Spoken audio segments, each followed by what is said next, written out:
Nkosi uJesu. Siyabingelela bonke baba abakhona endlini, sibingelela bonke mama, sibingelele kubo bonke abantu abasha ubhuti osisi, sibingelele present worship team yethu, keyboardist bethu, sound engineer bethu, media team yethu siyababingelela. Siphinde sibingelele team yethu ama protocols ama ushers wethu, sanibonani Umhlathuze. Ayibo sanibona Umhlathuze. Ayibo hello Umhlathuze, hello. Shayelana uNkulunkulu izandla kakhulu. Lastly, siyabingelela bonke abafundisi inceko zenkosi egameni lenkosi ethu Jesu. From my left la ngime khona estage siyabingelela umfundisi uMngomezulu benomama ayibahle madoda hayi. Bashaleni izandla. Yabona manje ihamba kahle sequence siyabingelela umfundisi uDlamini benomama angithi uyayizwa ke manje sequence uthi ihamba kanjani.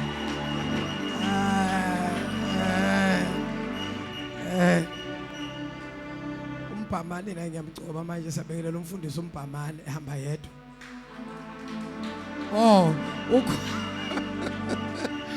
Ukhona umama emumva mshayeleni izandla. Siyabingelela ubaba uNdlanzi benomama akahambe yedwa umama sikhona naye. Nakho ngisacela ubambe umakhelwane ubambe nje ababili abathathu uthi welcome back. Siyakwamukela.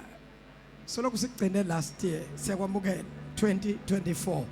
Siyakwamukela egameni lenkosi nakho abanye angazi noma ile yonkinga yokungezwani nomakhelwane na ayibo basalwane bingelela umakhelwane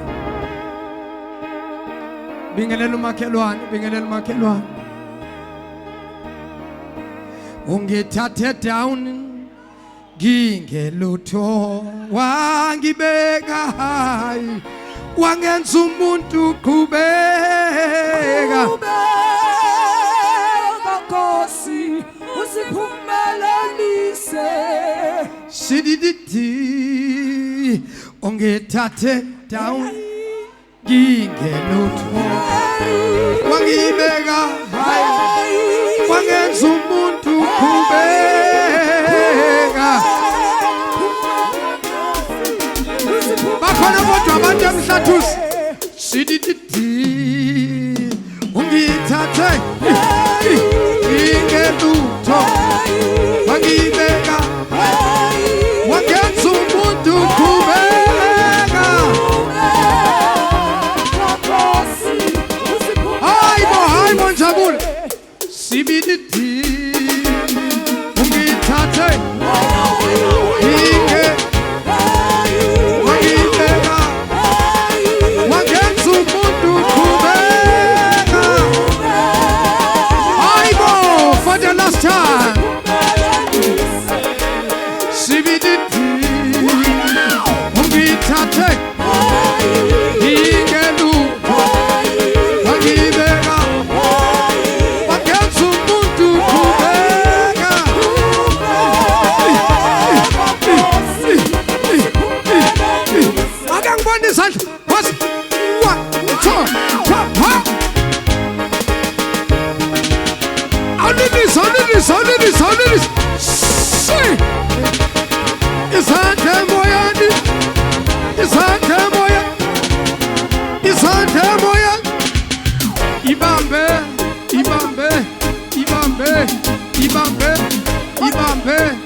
Yayishayeleni izandla ibambekile. So idedela kahle next week. Bazalwane ngicela ningiphe nje 15 minutes. How many? 15 minutes, 15 minutes. Ngicela ukuthatha lethuba ngibingelele bonke abaqala ukufika phakathi kwethu egameni lenkosi uJesu abasivakashele. Siyacela nje ukunibona ukuthi niphakamise izandla egameni lenkosi. Siyaxolisa nje bazalwane kuba late. Ngiye ngathola nje i-breakdown. Ngifika nje sengifika ngenye imoto egameni lenkosi. Ngibonela ukuthi sitha siyalwa kuliwa nabantu abaningi egameni lenkosi uJesu. Kulonyaka ngiyanicela bazalwane njengoba sikusasa siqala inkonzo yokuzila ukudla, prayer and fasting tomorrow sibamba day and night for 15 days. Nabo bonke abasibukele emakhaya from different places, if you want to join us in this prayer and fasting, it is very important. You can join us from tomorrow. Ukuthi nje uthatha ukudla ubekele eceleni from nje early in the morning uyogcina ukudla namhlanje isapha nje ukudla kokugcina uyoze udle kalela viki lesibili mase siyo break asiphuma ku fasting sizo break ngesidlo senkosi sizo serve iholy communion. So ibalulekile ke bangcwele, ngiyacela wonke umuntu okhona la ngicela ukuthi ube faithful, ube honest to yourself ngoba iphethe breakthrough emangalisayo. So everybody mele andlule kule prayer and fasting is only for 15 days, 2 weeks lo egameni lenkosi ethu uJesu kuzondlula leviki leli, and then iviki elandelayo cishe on Wednesday, on Wednesday sizoba ne special service la entambama nje from 5 ukuya ku 8. Ngiyacela nje ukuthi wonke umuntu abayikhona ngizobe ngifundisa nge-fasting uNkulunkulu ayifunayo ngoba ziningi inhlobo lama fasting. Le esingena kuyo i-fasting ebizwa ukuthi dry fasting. I-dry fasting la khona singafaki anything eqinile emlonyeni. Lapha nje sophuza amanzi, siphuze 100% wejuice nekhona abangcwele. Nakhona ukuphuza kwethu asikankalazi, tshela makhaba nasikankalazi. Ukukankalaza ilokhu vele ubambe ujuice uthi gankala usuphuzela ukusutha uma wenze njalo. Ethina sizophuzela nje ukuthambisa la ngoba mangasangene kudla emzimbeni abonyongo nezinye izinto ziyakhuphuka. So besithi nje to bese sehlisa lento engathi iyanyuka. Kuyezwakala ngithi bazalwane. Bese kuba khona uhlobo ke labantu abathatha i-medication. Laba abathatha i-medication ngicela nimethembe uNkulunkulu, ngikhulekile ngisazoqhubeka ngikhuleke. Nithatha i-medication ngicela nenze so ninake nizobamba half day. Mighty after 12 uzobe seyathandaza, uma uqeda ukuthandaza ubreak bese uzobona ukuthi uthatha 2 slide noma uthatha something emva kwalokho ke kuba ima uphuza amaphilisi noma uphuza i-medication, but after 12. Kuyezwakala bazalwane, kuyezwakala. Kodwa kulaba abathatha medication mhlambe sugar diabetic nina kulungile ningayibamba nje lokho nithi nje kancane uvashele i2 slide ukuthi ukwazi ukuphuza lo medication oyiphuzayo. Kodwa thina esiphilile nje nifana nami eniphile nje onganalutho nje uphile njengami, ngiyacela bazalwane asibambeni u15 days. It is very serious egameni lenkosi ethu. Just before siphuma kule fasting sizoke siye entabeni ngoba nina lapha nentaba siyokhuleka khona, but kulela viki ezayo on Wednesday sizobe siphelele nje sonke sila nginifundisa ngenkonzo yokuzila ukudla uNkulunkulu ayikhethile. Kuyezwakala. Lastly, next week namhlanje akhona ama student phakathi kwethu, namhlanje special Sunday khulekela abantwana ingane zesikole. Nikhona abantwana bami? Ake nibashale izandla bonke abantu abasha.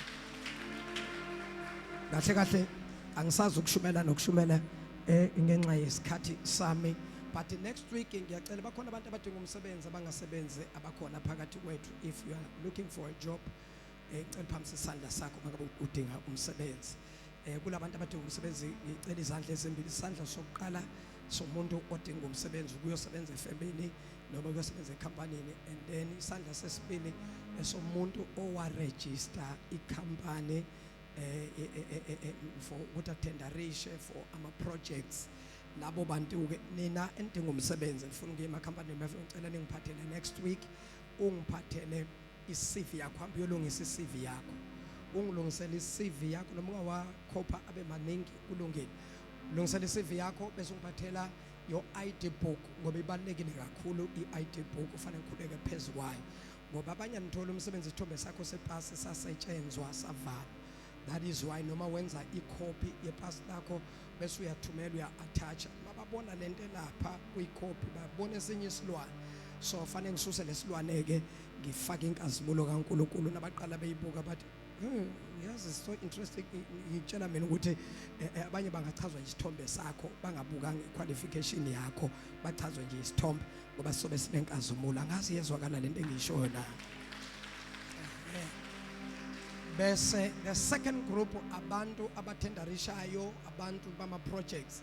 So nina ke bama projects ngicela ningiphathele your CK documents, uze nawo ama company documents akho, ngifuna ukwakhulekela nawe futhi uphinde uze nomazisi wakho noma uza necopy yawo noma uza ne-original, kodwa ke niphathe nje lehlaza mangabe uyikhona lehlaza nale ye-card akuze nayo. Ngifuna ukukhuleka phezulu kwayo ngimcele uNkulunkulu into emnandi sizobe sikuyifaste ngoba siyaqala nje kusasa Sunday, ngobe ngikhulekela bonke abantu ke abadinga umsebenzi namhlanje, ngikhulekela wonke ama-student bonke abangakatholi ikhala, abasalindile ama-reply from bo UKZN njalo njalo la u-apply khona. I'm going to pray for you before the end of this week. Some of you nizothola ama-calls athi sik-accepting. Hallelujah. Ngiyacela ke bazalwane uphelile u5 minutes sengiselele u10 minutes. Ngiyacela nje Jesus Nkosi yami ngabe ongcwele kuzolunga lana, fanele nje bayithi la 5 to 2 ngibe ngiphuma ngoba nasegoli basangilindile. Genesis chapter number 37 sengizoyikha phezulu indaba yami. I want to talk gafushane ngomfana owaba namaphupho. Akutshela makhelwana I have a dream. Phinda futhi umtshela ukuthi I have a dream. Phakathi kwethu la akekho umuntu onganalo iphupho. Number 1 liyini iphupho? Iphupho lumphokophelo noma yinto oyifisayo ukuthi ngelinye ilanga ngizoba lapha. Iphupho njengoba manje unganayo indlu esegameni lakho ebiza igama lakho, iphupho yinto yokuthi ngelinye ilanga ngizothenga umuzi kube ngowami. Iphupho ukuthi enkosi yami uNkulunkulu nje ngelinye ilanga mangangikhumbula ngidrive le yamoto. Wonke umuntu unemoto yephupho lakhe, wonke umuntu unephupho lomuzi afuna ukuhlala kuwo, wonke umuntu nalo iphupho lomuntu afuna ukushada naye, wonke umuntu nalo iphupho lokuthi uma ngathola nje i-degree kule khuzane ngiyenzayo, noma ngathola i-masters, noma ngathola i-diploma, noma ngathola i-certificate, iphupho lakho ngoba wonke umuntu uyaphupha. Uma ungaphuphi kune problem. Kahle kahle spiritually thina abazalwane thina kumele siphuphe kakhulu kwendlula abantu abangakho. Why thina kumele siphuphe kakhulu? Because lithi iBhayibheli uNkulunkulu uyakhuluma nabantu bakhe ngamaphupho nangemibono.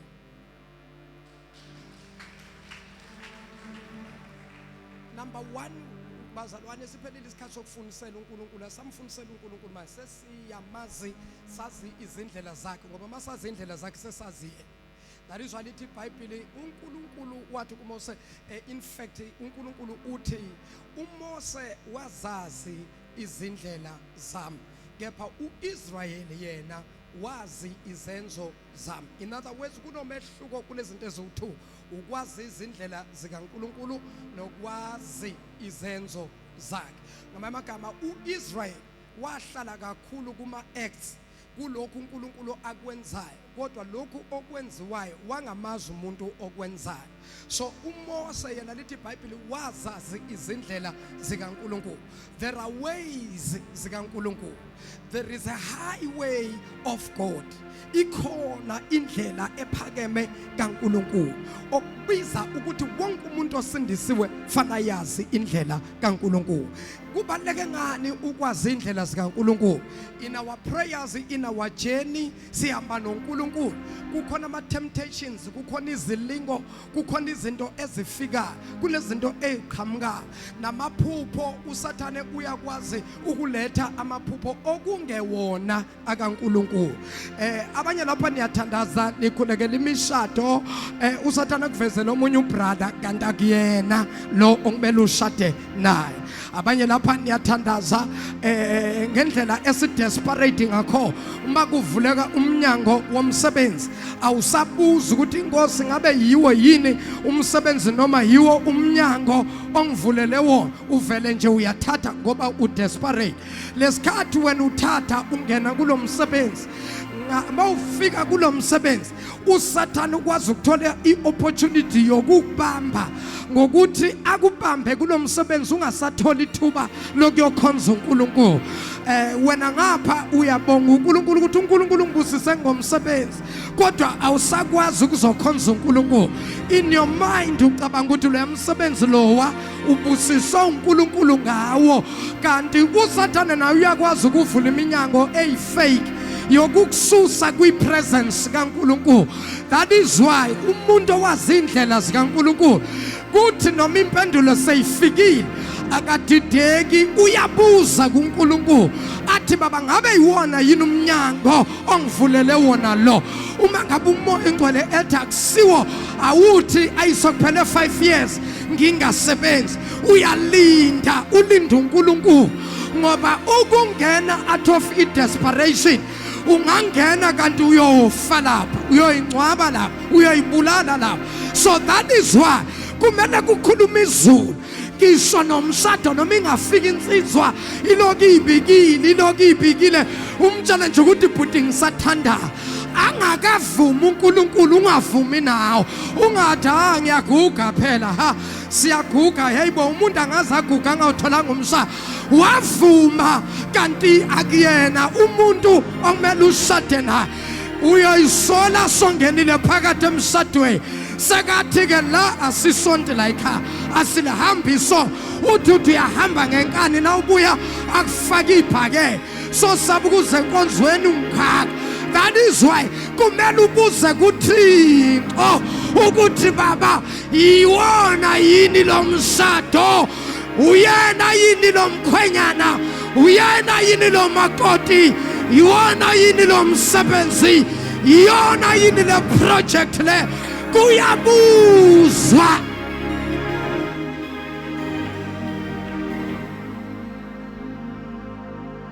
Selelo 5 minutes ngishe. Now ngifuna ukukhuluma Genesis chapter number 37.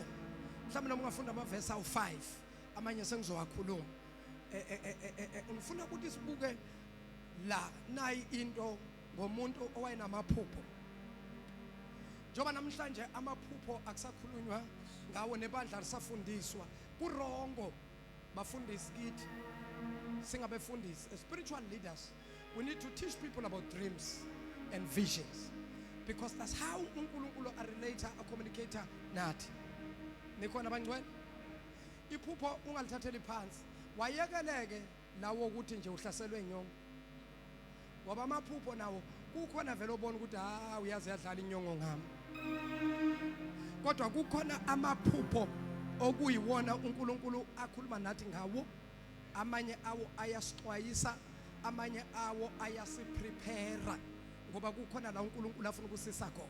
uNkulunkulu kahambe nomuntu nje from nowhere amthathe nje zup sembekele endaweni. uNkulunkulu kuyijeni yakho bawuhamba naye, kunezinto uNkulunkulu azihamba azambona, then kuzoba khona abantu abazofika ba confirm into yakho wena ungayazi, wena ubuyazi. Efike umfundisi mhlambe efike eshubele la uzothi uyazi kimi iconfirmation le, ngoba lezo zinto lezo okuyi confirmation kuwena uNkulunkulu ufikile kuwena wakhuluma nawe. Kodwa kwesinye isikhathi uNkulunkulu nakakhuluma nathi siye singazi thina. Sometimes siye sithatha amaphupho lightly, sithi hayi iphupho nje bengiphupha, ngenxa yokuthi awula understand i-interpretation yayo. Every dream in a meaning yayo, even evil dreams, ngoba akhona namaphupho amambi bese bakhona namaphupho amahle, kepha lonke iphupho line message eliphethe. Abangizwanga nizongibamba ngelila asam how ngibona kahle yini usabelo lo uyena, hawu bonjela usabelo izandla, hayi bobuyile usabelo. Yashuba ke Umhlathuze manje. 5 verses from verse number 1 ngicela nje bazole ngenxa yesikhathi la ngijahele khona ngifuna nje ukuyonibeka izandla bese ngihanda over kuDlamini asale seqedelela egameni lenkosi ethu Jesu. Amen. 5 verses ngicela ningiphe indlebe bazalwane sengiyathandaza. Incwadi kaGenesis chapter 37. Yeah. uJakobe wakha ezweni lokugogobala kukayise. uJakobe wakha ezweni lokugogobala kukayise uJakobe uIsrael. Ezweni laseKhanani. Lelizwe lokugogobala yizwe laseKhanani. Yizwe laseKhanani ayilele sivale ngalo unyaka ka2023 when we said we are about to cross over to the other side. We were meaning 2024. We were saying we are crossing over. So now lento ngishilo ngathi every time kunama events athi awafana uNkulunkulu senza the same thing but in different generations. uNkulunkulu into yokcrossa ayiqalanga manje ngaboma 2020s. Into yokcrossa into endala. When uIsrael aphuma eGibhithe, he was crossing over to Canaan. Ngiyazi kusami isikhathi sami sizongihlupha bengizoyifundisa kahle le. Ukucrossa uNkulunkulu kahambe nabantu angabacrossisi. Every time uNkulunkulu na uhamba naye uyahamba noThixo kube khona ama events kube khona izinto bese kuba khona iseason. Now every time mase kufike iseason yokucrossela over to the other side. Usuke sekathi uNkulunkulu now you are fit now for this season. Everything we fundile this season. So now you need something that will challenge you. So now that's why you have to move to the other side. So now when you move to the other side, uNkulunkulu usuke sethi kuwena manje ukufundile. That is why abazona they need to learn. Ngoba ukufunda kubaleka ngalokho uhlulwa ukhutshwa njalo ukhutshwa into eyodwa ukhutshwa isona esodwa kusho ukuthi awufunda. Funda ukuthi kulonyaka lento engikhube last year kulonyaka angiyivumeli because ngicrossile awazi ukuthi usashaywa izinto zika 2023 uku 2024. Kulonyaka fanele ulwe ngako konke ongalwa ngako uthi nje angindawo anyakazi la abathema demoni uthi nje angindawo. Saze sangihlupha nkosami isikhathi. Funa sizangisafuna ukukhuluma uzofika verse number 5. Lokhu kuyindaba kaJakobe. Lokhu kuyindaba mama gama, this is a story of Jacob. uJosefa eseneminyaka eyi-17. uJoseph, who's Joseph? uJoseph ano 17 years. Who's Joseph? Joseph is the son of Jacob. Wawalusa umhlambi kayise enabafowabo. Ona usesiyaboniswa ke icareer yakhe umsebenzi abewenza. He was a shepherd. Wayelusa umhlambi kababa wakhe nabafowabo. Engumfana nje. Malithi ke iBhayibheli engumfana nje kusho ukuthi wayengumuntu nje onganakekile emehlweni abantu kodwa phambi kaNkulunkulu wayewusambodi. Wakuwo amadodana kaBhila nakuwo amadodana kaZilipha omkayise. Wayephakathi kwamadodana kaBhilayi namadodana kaZilipha omkayise. Ngamanye amagama uyise wakhe wayenesithembu. Wayenamakhosikazi amabili. uJosefa waletha uyise imibiko emibi ngabo. Now there comes a problem. Now every time makubuya ekwaluseni uJoseph always will bring a bad report about his brothers ngezinto abafowabo abazenza kuyena. Enkosami ngihlushwa nje isikhathi bengizoyichaza into kaJoseph. Now every time nakabuya ubuya discourage ebuya ekwaluseni njalo makabuya ubuya ebhoxobele ekhathele engekho right emoyeni. Now every time nakabuya utshela ubaba wakhe izinto ebezenzeka ekwaluseni. Kepha uIsrayeli wathanda uJosefa kakhulu kunabantwana bakhe. Kepha uJakobe uIsrael ungadideki bathi uIsrael kusashiwo yena uJakobe. Kepha uIsrael noma uJakobe wamthanda kakhulu uJosefa umntwana wakhe ukendlula abafowabo. Isizathu ngokuba wayeyindodana yobuqhegu bakhe. Ngokuba uJosefa wayeyindodana yobuqhegu. Ngamanye amagama uJakobe lo mntwana lengane okuthiwa uJoseph wayithola asayiqhegu asihamba ngodondolo asemdala kodwa wakhona ukuthi abe nengane yomfana. uJakobe wamenzela uJosefa ingubo enemkhono emide. Ngicela namhlanje sime engubeni enomkhono omude bese siyaqhubeka next week. Kodwa indaba yethu ilele entweni ethi nginephupho. Yazi ukuthi abangizwa. Ithe ititle yami kuthiwa ngititle message yami ithi I have a dream. But namhlanje allow me to stop kule ndawo ethi uJakobe wamthungela noma uIsrael wamthungela uJosefa ingubo enomkhono omude. Number one, who's Joseph? Joseph is the son of Jacob. Who's Jacob? UJacob yilowa owabaleka ezweni lakubo umfowabo omdala uEsau.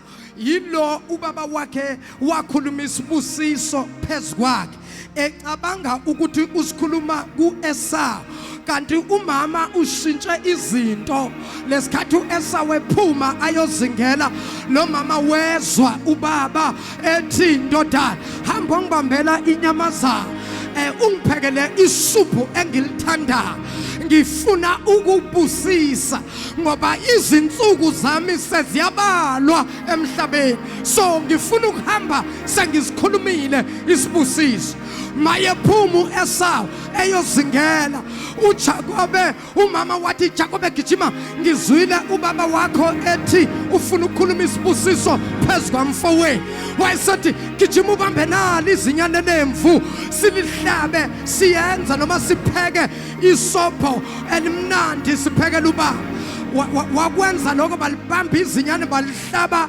kwaphekwa isuphu isikhumba salezinyane sathathwa sagqokiswa uJakobe uJakobe wagqoka isikhumba semvu ehlatshiwe ngoba lithi iBhayibheli phakathi kwaEsau noJakobe ubaba wabo ngoba ubesemdala angasaboni kahle emehlweni ubeseyikhehla nje now ubebezwa ngokukhuluma ngevoice beba identifier through a voice.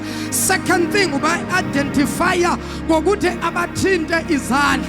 Now lithi iBhayibheli uEsau wayenoboya wayeheri kepha uJakobe wayenganabo uboya. Ngamanye amagama uma ezwa izwi wayengapheleli ekuzweni izwi wayebuya abathinte efile ukuthi uyena ngempela ngoba ne-earring yakhe uma ephuma uEsau uJakobe yena wangena asagqoke isikhumba wafika wathi baba na sengulethele isopho lakho wathi hawu ndoda namhlanje usheshe wayibamba inyamazana wayesethi lo uNkulunkulu ube ngakimi ngasese ukubamba.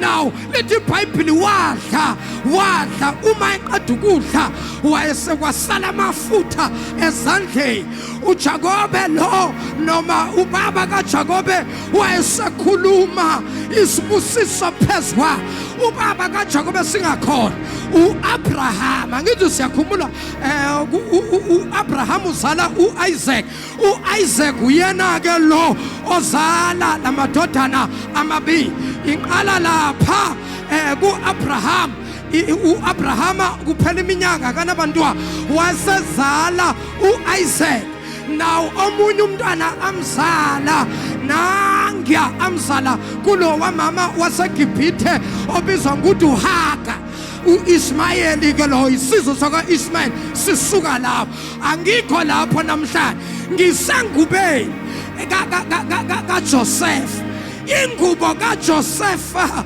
kwaba khona izibulo la kuba Joseph azange lithungelwe ingubo kwaba khona owesibili kazange athungele ingubo kwaba khona owesithathu kazange athungele ingubo kwaba khona owesine zange athungele ingubo kwaba khona owesihlanu zange athungele ingubo kwaba khona oka6 zange athungele ingubo kwaba khona oka7 zange athungele ingubo makuza lo ka8 uJosefa lo waqala ubaba semdala wafaka inalidi wathatha inalidi wathatha uhara wathatha ukotini akasaboni kahle usemdala kodwa akacelanga i-firstborn ukuthi thinga ingubo, akacelanga umama ukuthi athunga ingubo. Yena uJakobe wathunga ingubo ethungela uJoseph ethi ngaphakathi kuye, lona ngiyamthanda ngoba uNkulunkulu bengasacabanga ukuthi mina ngingakwazi ukuthi ngingathola indodana kule minyaka engiyona sengimdala, kodwa uNkulunkulu ebudaleni bami wangibusisa. Yena wayecabanga ukuthi uNkulunkulu ubusisa yena, kanti uNkulunkulu kunesizwe uThixo asilungisa. There is a generation that God is preparing. As namhlanje 2024, there is a generation uThixo ayilungisayo. I-generation bazalwane, i-generation ezonelwa yizulu, umhlaba ubulawa yizulu kubo, the abundance of rain. Bangwedi bekhala bezothi belila konke lizobelina izulu lizona ngeyibusiso. Yathi abanye bekhala belahlekelwa imisebenzi, kodwa le generation le izobithi senze njalo uJehova waphinde wavula iminyango, sangibusise ngomusa, sangibusise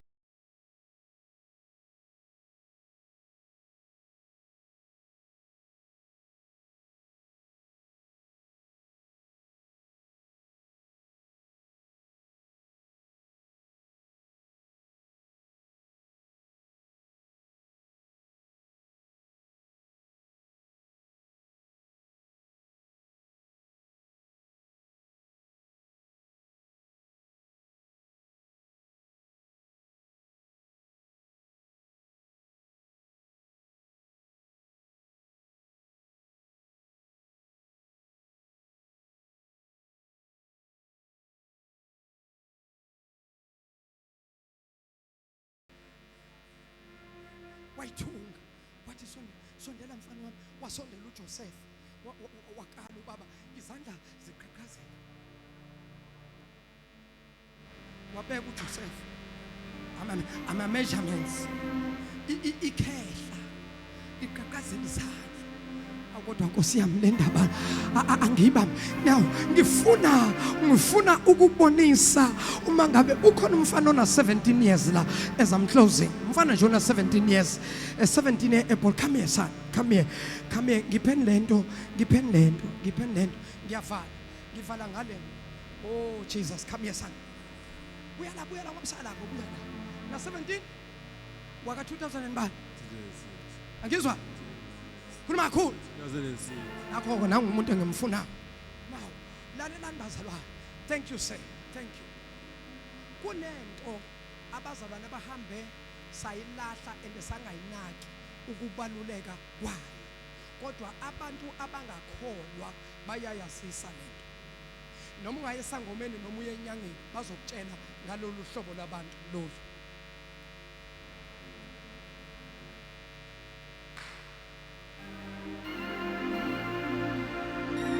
Inkazimulo yakhe igcwele amashuluke. Oh mhlaba, hallelujah.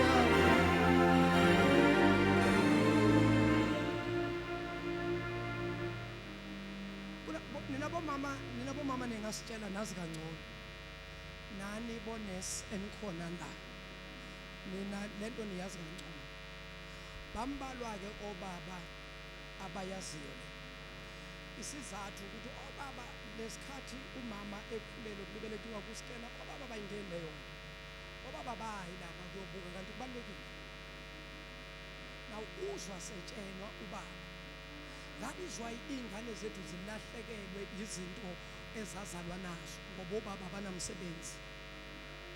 Now lapha kuyiskena uma ngabe umntwana echekwa ucakeka odokotela ukuthi inhloboni yomntwana le mabamveza lapha kuyiskena lapha umama ebuka lapha yana umshini uyaveza kuvela esibelethweni sikamama ebonakala ukuthi nangiya umntwana bese kuba khona lento estrange odokotela bangeke bakwazi nabo ukuyichaza kuba khona lengubo erephe umntwana uyabona ukuthi osiyamnaka izandla naziya ikhanda naliya inyawo naziya naya netotolozi kusiyabona ukuthi kumfana lokhu na itotolozi lapha ngizwa kahle ngithi ya bese lesikhathi manje iphathi inkinga manje ukuthi urephiwe lo mntwana sometimes ikhanda lakhe like livele ngale kwalengubo nina phinde futhi asithe ingubo ihambe phezulu ekhanda lakhe. Now let me tell you as I'm closing, lolu hlobo labantwana lolu othi na ulibuka kuskena ulibuka lapha ulibona lurephiwe luvaliwe kahle kahle lenhlobo yabantu le ezalwa imboziwe noma ivaliwe ngamanye amagama is the symbol yokuthi lo mntwana lo akafani nezinyinga lona wehlukile lo ngoba uNkulunkulu bonke abakhethile bonke abecebo lakhe bonke azobasebenzisa uyabafihla kodwa Nkosi yami Jesu kulonyaka ka2024 bonke abazalwa bembethe kodwa isitha sabakhulula ingubo unyaka wokubuya kwengubo yakho usokola kanje ngoba kwantshontshwa ingubo yakho yathathwa ingubo kodwa uNkulunkulu kulonyaka it's a bring back time, it's a bring back, it's a bring back, it's a bring back, it's a bring back.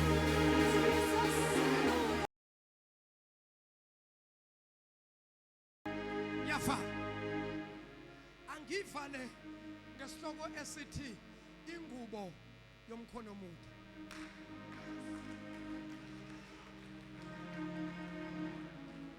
Uyazi this thing esuke ikhafe nodokotela ngeke bakutshela ukuthi kahle kahle yini.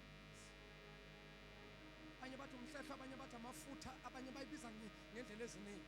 Now yindaba ungayibuza ukuthi kwenziwa yini kube khona izangoma kube khona inyanga eyisebenzisana nonesi ezinikeza onesi nodokotela imali for lengubo. No, ask yourself a question.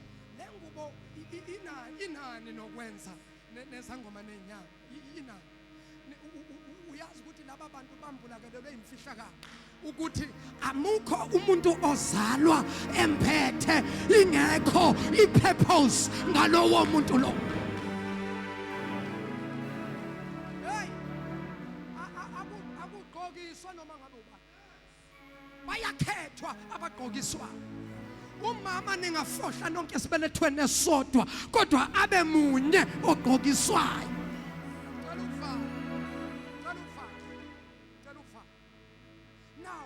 Jakobe uIsrael mayethunga ingubo yomkhono omude ethungela uJoseph wayengazi ukuthi uyaprofeta ukuthi lona akafani nabanye abantwana bafohlile esibelethweni noma ebelethweni zamakhosikazi akhe oRasheli noLeya kodwa lona waba special child.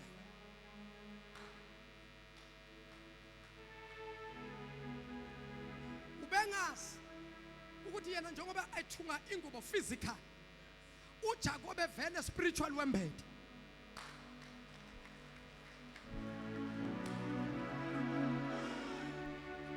Osamhlamini vala ngosheni manje ngosheni zingishiye futhi ngosheni bakubambana bazana so khuluma kahle sinesikhathi ngoba kunezinto since sisindisiwe ezinye zazo sivele sizi ignore nje ayisisindisiwe siyabazabale thina kanti okunye akumelanga siku-ignore. Yini mina ngisanibuza umbuzo yini ningake niyibuza ukuthi yini indaba beyifuna kangaka ingubo yomntwana ozelwe emphethe esibhedlela and most of the time disappear ingubo iyantshontsha naye umama mayeseqeda ukubeletha akawabuza amanesi ukuthi hayibo lento beyikhava umntwana wami iphi, abayibuzi. Yena ujabulela nje ukuthi inkosi yami usezela fika usiwana, kanti ushiye yona nto ebalulekile ngoba leya ngubo leya yi-destiny yakhe kula yakhona.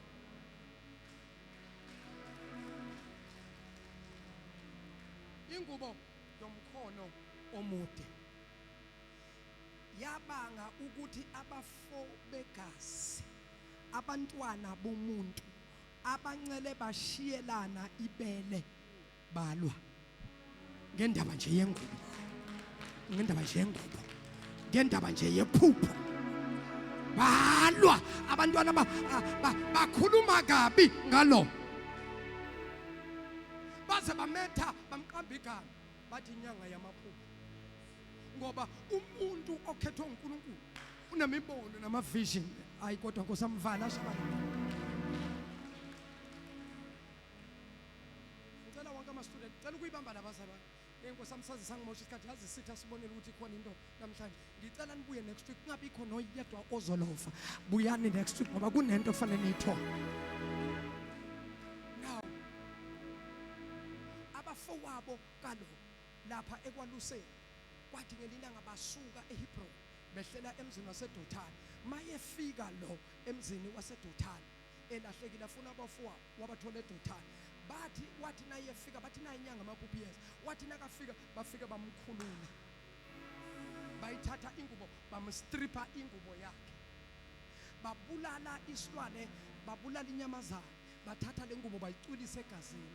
Mabafika kubaba bathi baba sithole nayi ingubo kaJosefa. Babe bazi kahle ukuthi bakhuluma amanga. uJosefa lo bamthatha bamlahlela emgodini. Ayikanti bazalwane basaprofeta ngoba emgodini yabona when you throw a person to a pit, kanti lo he's a chosen or she's a chosen one, usamfaka khona la funeka khona impela, usamdlulisa la funeka khona. God bless you son. Hlala phansi mfowethu, cela wonke ama-student eze ngaphambili, bonke abantwana, wonke ama-student wozani ngaphambili bantwana bami, sengiyakhuleka. Dlamini uzovala, uthatha umnikelo, wenza konke. Ngicela nje ama-student wonke, uyani bantwana sheshani. Sheshani mangabe uyafunda nje, bonke abantu abasha, wozani. Bashaleni izandla baseze. Ngisizeni bafowethu ningipha. Bashaleni abantwana izandla. Oh moya ngcwele Nkosi yami kodwa. Woo, Jesus Son of the living God, have mercy. Phakamisani izandla bantwana bami, phakamisani izandla. Bonke abantu abasha, bonke abafundayo, cela beze ngaphambili egameni leNkosi uJesu. Shonini nomkhuleko emva kwami. Thandini iNkosi uJesu. Ngilizwile izwi lakho. Namhlanje ngiyavuma ukuba wena uyinkosi nomsindisi wempilo yami. Nkosi uJesu, cela ungithethelele zonke izono na wonke amacala engikwenzileyo ngaphambi kobuso bakho. Nkosi uJesu, cela ubhale igama lami encwadini zokuphila, ulesule encwadini zokufa. Wena Satan namadimoni akho nemoya yakho, namhlanje ngiyakudivorce. Awusenamandla, awusenagunya empilweni yami. Ngiyabonga Nkosi uJesu ngomusa wakho ongenzele wona. Amen. Bashaleni izandla. uNkulunkulu anibusise, aniphe ukuhlakanipha. Isandla sikaNkulunkulu sihlale phezu kwethu ngegama leNkosi uJesu. uNkulunkulu anivikele ezikolweni, uNkulunkulu anivikele kuzo zonke izindawo ngegama leNkosi uJesu, ngegama likaJesu, ngegama likaJesu, ngegama likaJesu, ngegama likaJesu, ngegama likaJesu. Wozani ngegama likaJesu. Fihla Nkosi abantwana bakho ngegama likaJesu, ngegama likaJesu. Fire of the Holy Ghost in the mighty name of Jesus. Sizani Nkosi, mama asha wekho inla. Sizani bafundisi ngegama likaJesu, ngegama likaJesu. Bafihla Nkosi, bafihla dwala ngaphansi kwesandla sakho. Othisha bona bapha abeze othisha, bangasali othisha beze ngegama likaJesu, ngegama likaJesu, ngegama likaJesu, ngegama likaJesu.